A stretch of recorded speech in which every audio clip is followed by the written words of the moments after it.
नमस्कार दोस्तों, आदिकाल का साहित्य बताने जा रहा हूँ। इसके अंतर्गत सिद्ध साहित्य को सबसे पहले मैं बताऊंगा।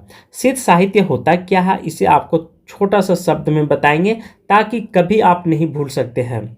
बौद्ध धर्म दो शाखाओं में बट गया, हीन और महायान में। बंटने के बाद क्या होता है कि महायान को जो वज्रयानियों था, वज्रयानी जो मानने वाले थे, पुरुष महिला सब, वे सिद्ध कहलाते हैं। यह तो स्पष्ट आप समझ में आ गया होगा।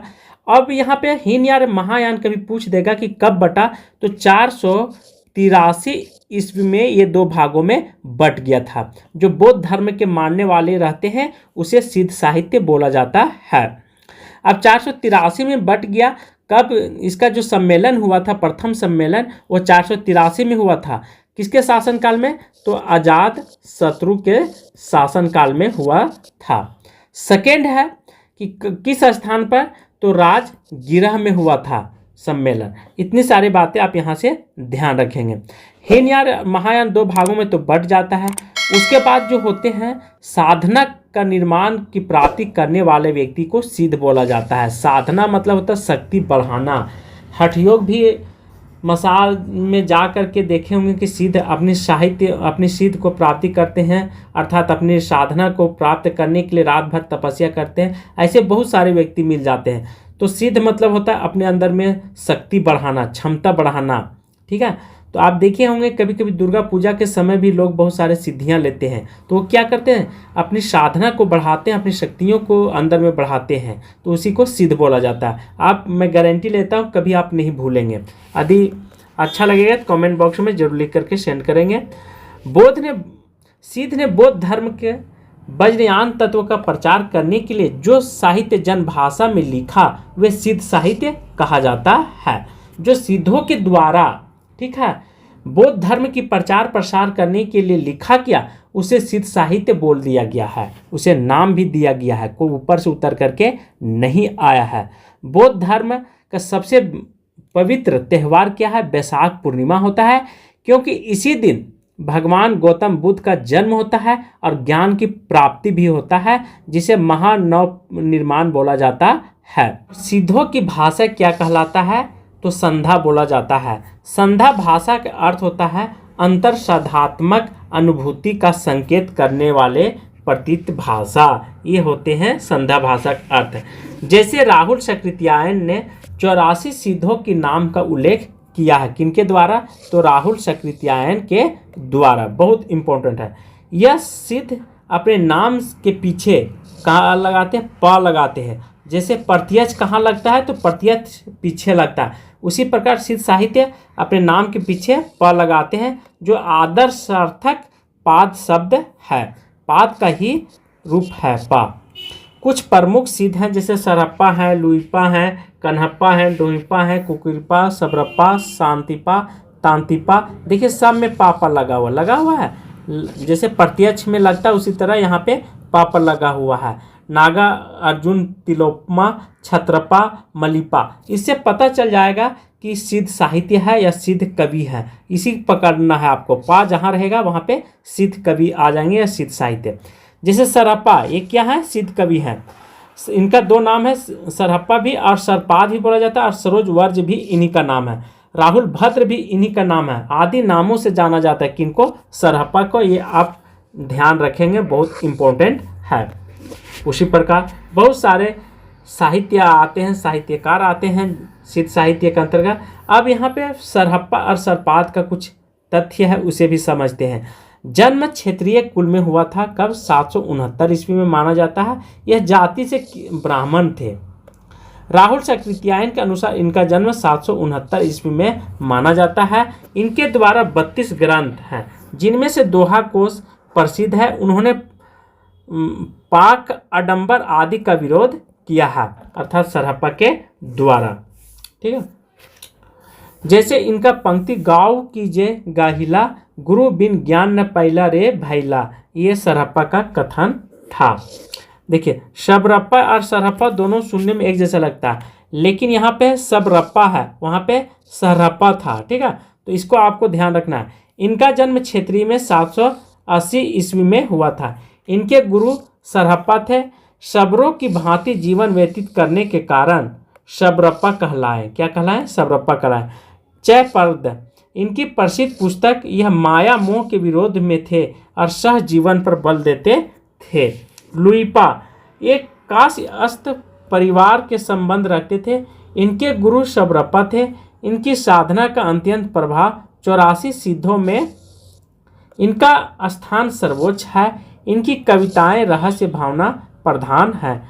काया तरवर पंच विडाल चंचल चिव पाइठो काल दीठ करी महासुय परिणाम लुई परमयी गुरु पोछी अजान। ये किनका कथन है? लुइपा का कथन है। उसी प्रकार डोहिपा इनका जन्म क्षेत्रीय वंश में 840 ईस्वी में हुआ था। इनके गुरु विरूपा थे। कौन थे? बहुत इंपॉर्टेंट है, विरूपा जी का आप लगा लेंगे। इनके द्वारा रचित ग्रंथों की संख्या लुइपा गीतिका योगचर्या और अक्षर द्वितीय प्रदेश इनकी प्रसिद्ध रचना है। 3 रचनाएं हैं, लुइपा गीतिका, योगचर्या और अक्षर द्वितीय प्रदेश। तो योगचर्या के बारे में बहुत बार आया हुआ है। कन्हप्पा का जन्म कर्नाटक में 820 ईस्वी में हुआ है। किस ब्राह्मण में पैदा हुए थे? इनके गुरु जलंधर नाथ थे। इनके कई शिष्य थे। इनके ग्रंथ का 74 बताई गई। इनकी संख्या, जो ग्रंथों की संख्या 74 बताई गई। इन्होंने शास्त्रीय रूढ़ियों का खंडन किया। एक दार्शनिक कवि है। कुकृपा इनका जन्म कपिलवस्तु में ब्राह्मण परिवार में हुआ था। इनका जन्म काल ठीक ठीक ज्ञात नहीं है। इनके गुरु चरपटिया थे। इनके गुरु लिखे गए ग्रंथों की संख्या कितना बताते हैं? 16 बताई है। जैन साहित्य जिस प्रकार हिंदी के पूर्व क्षेत्र में सिद्धों ने बौद्ध धर्म वज्रयान मत का प्रसार किया, हिंदी कविता के माध्यम से किया, उसी प्रकार पश्चिम में जैन साधुओं ने अपने मत का प्रचार हिंदी कविता के माध्यम से किया। एक तो पढ़ें सिद्ध साहित्य, दूसरा आ गया जैन साहित्य। जैन साहित्य को भी आपको स्पष्ट रूप से समझना है, ठीक है। जिस प्रकार हिंदी के पूर्वी क्षेत्र में सिद्धों ने बौद्ध धर्म के वज्रयान मत का प्रचार किया तो उसे सिद्ध साहित्य कहा गया। हिंदी कविता के माध्यम से किया, उसी प्रकार पश्चिमी क्षेत्र में जैन साधुओं ने अपने मत का प्रचार हिंदी कविता में किया। जैन साहित्य, देखिए जैन साहित्य अलग होता है, ध्यान रखेंगे। बौद्ध साहित्य, जैन साहित्य दोनों में अंतर है। जैन साहित्य में भी 2 भाग बट गया है।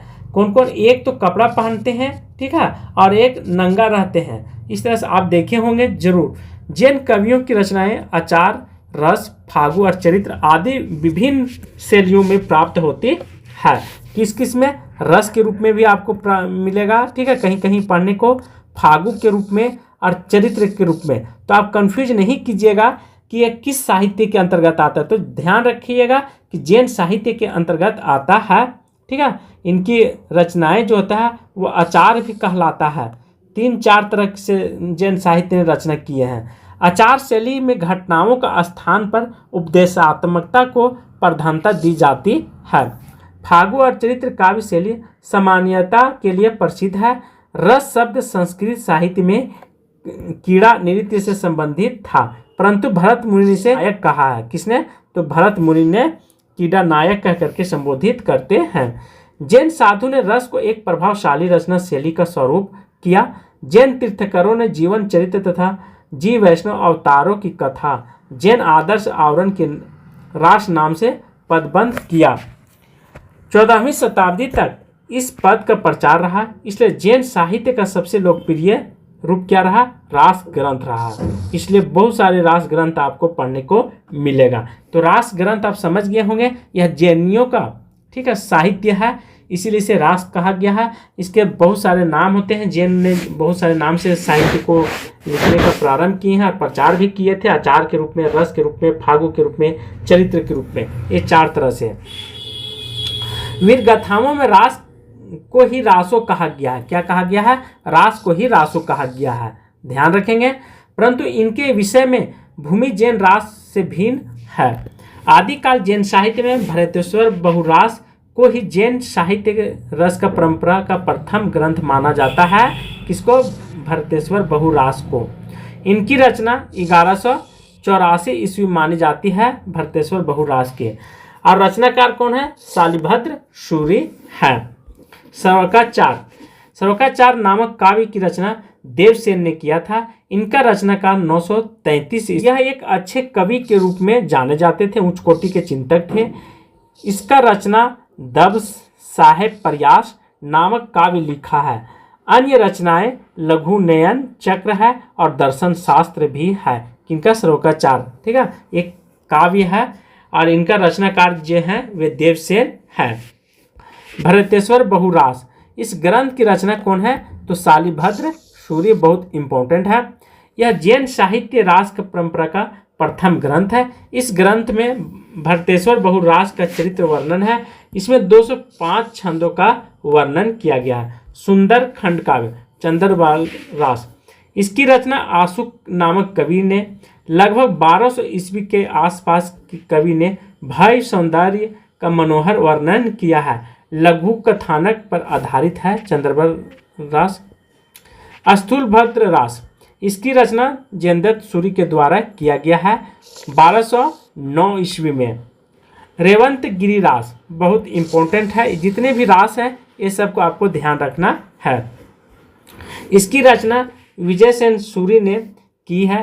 काव्य में तीर्थकर नेमिनाथ की प्रतिमा रेवंत गिरि तीर्थ का वर्णन है। यात्रा तथा मूर्ति स्थापना की घटनाओं पर आधारित यह रास है। वस्तु कलात्मक सौंदर्य का भी आकर्षण केंद्र है। नोमीनाथ रास, इस काव्य की रचना सुमति मुनि ने की है, ठीक है। 1213 ईस्वी में 58 छंदों की रचना है। कवि ने नेमिनाथ का चरित्र सरस शैली में वर्णन किया है। किसमें? नेमिनाथ रास में। बिसलदेव रासो ग्रंथ की रचिता नरपति नाल्हा थे। इनका रचनाकाल 1515 ईस्वी में था। यह हिंदी के आदिकाल की एक श्रेष्ठ काव्य कृति है। इसमें भोज परमार की पुत्री राजमती और अजमेर के चौहान राजा बिसलदेव तृतीय के विवाह का वियोग दिखाया गया है। किसमें? बिसलदेव रासो में लिखा गया है। ध्यान रखेंगे किनके द्वारा लिखा गया? नरपति नाल के द्वारा यह रचना की गई है। बहुत इंपॉर्टेंट है। आप सभी लोग रचनाकार के बारे में जरूर याद रखेंगे क्योंकि हर टीजीटी पीजीटी में एक रचनाकार अवश्य आते हैं। परमल पुनः मिलन की कथा सरस शैली में प्रस्तुत की गई है। बिसलदेव रासो 125 छंदों का प्रेम प्रखर रचना है। इसमें मेघदूत या संदेह रासा की परंपरा पर मिलती है। खुमान रासो, इनका रचनाकाल कौन है? तो दलपति विजय है। रामचंद्र शुक्ल के अनुसार इसका रचनाकाल 9वीं शताब्दी मानी जाती है क्योंकि इसमें 9 शताब्दी का चित्तौड़ नरेश खुमान के युद्धों का चित्रण किया गया है। राजस्थान की कृत संग्रहों ने इसको 17वीं शताब्दी की रचना बताते हैं, ठीक है, क्योंकि इसमें 17वीं शताब्दी की निश्चित और नरेश राशि तक राजाओं का वर्णन मिलता है, परंतु यह सत्य नहीं है। वास्तविकता यह है कि इसका रचनाकाल 9वीं शताब्दी में हुआ है। इसमें से 5000 में की गई ग्रंथ की रचना है। इसमें 5000 छंद में की गई है, ठीक है। परमाल रासो की रचना कौन है? जगनिक है। बहुत इंपॉर्टेंट है, आप ये ध्यान रखेंगे। जगनिक महुआ के राजा परमदेव के आश्रित कवि थे। इसने अल्लाह और उदर के 2 वीरों सरदारों का वीरतापूर्ण लड़ाई का वर्णन किया है। परमाल रासो, इसलिए परमाल रासो का अल्लाह रासो के नाम से भी जाना जाता है या उधर काव्य के नाम से, मतलब साहित्य के रूप में भी जाना जाता है। कभी कभी घुमा कर क्वेश्चन पूछेगा कि परमाल रासो का दूसरा नाम क्या है, तो आप अल्लाह रासो भी लगा लेंगे, ठीक है, अल्लाह भी लगा लेंगे। इसी आधार पर इसका रचनाकार 13वीं शताब्दी मानी जाती है। वीर रस प्रधान श्रेष्ठ रचना है। आज भी इसे ग्रामीण क्षेत्रों में गाया जाता है। सर्वप्रथम चार्ल्स इडियट ने इसका प्रकाशन अल्लाह खंड के रूप में कराया था, ठीक है। बहुत इंपॉर्टेंट है, जो पीला कलर से लिख दिया हूँ, ठीक है। और जिसके आधार पर श्याम सुंदर दास ने परमाल रासो को पाठ निर्धारित कर उसे नागरिक प्रचारित सभा में प्रकाशित करवाया था। आचार्य हजारी प्रसाद द्विवेदी इसे अर्ध प्रमाणिक मानते हैं और स्वीकार करते हैं, और पृथ्वी रासो को भांति भी इसे अर्ध प्रमाणिक मानते हैं। आचार्य रामचंद्र शुक्ल जी हैं 2 चीज़ों को अर्ध प्रमाणिक मानते हैं। एक तो रासो साहित्य को प्रमाणिक मानते हैं ठीक है, अर्धपरमाणिक मानते हैं, और एक परमाणु रासों को भी अर्धपरमाणिक मानते हैं। इस तरह से आपको यह इन बातों को ध्यान रखना है। पृथ्वी राजरासो, पृथ्वी रासो इसकी रचना कौन है? चंद्रबर दाई महान कवि के रूप में जाने जाते हैं। इस ग्रंथ का वर्ण विषय पृथ्वी राज की गाथा का वर्णन करना। आचार्य रामचंद्र शुक्ल के अनुसार पृथ्वी रासो का हिंदी का प्रथम महाकाव्य भी माना जाता है। कभी कभी पूछेगा किसके अनुसार, तो आप लगा लेंगे आचार्य रामचंद्र शुक्ल के अनुसार। चंद्रबर दाई पृथ्वी का मित्र एवं दरबारी कवि था। पृथ्वी रासो के 4 संस्करण प्रसिद्ध हैं। सबसे बड़ा संस्करण हुआ है जिसका प्रकाशन नागरिक प्रचारित सभा काशी में हुआ। उसे संस्करण का हस्तलिखित पंक्तियां उदयपुर के संग्रहालय के सुरक्षित है। चौथा संस्करण सबसे छोटा जिसमें से 1300 छंद है। इस प्रकार यह जो है से छंदों का अजायब घर कहलाता है। किसके द्वारा? तो आचार्य रामचंद्र शुक्ल के द्वारा यह कथन कहा गया है। ध्यान रखेंगे, रामचंद्र शुक्ल के द्वारा। तो आज की क्लास में यहीं पे समाप्त करता हूँ। थैंक यू, धन्यवाद।